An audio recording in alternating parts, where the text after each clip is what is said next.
Kami tidak menampilkan gambar secara keseluruhan karena mengandung unsur kekerasan. Aksi penganiayaan terhadap seorang siswi SMA di Jeneponto ini terjadi di dalam Stadion Mini Turatea di Kelurahan Balangtoa, Kecamatan Binamu, Kabupaten Jeneponto.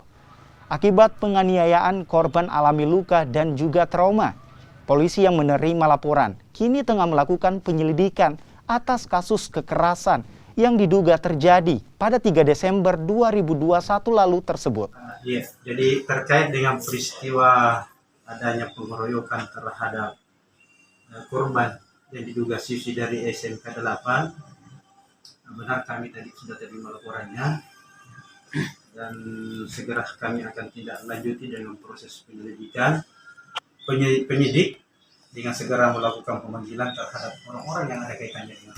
Belum, sementara kita mencari tahu benar ada mediasi sebelumnya.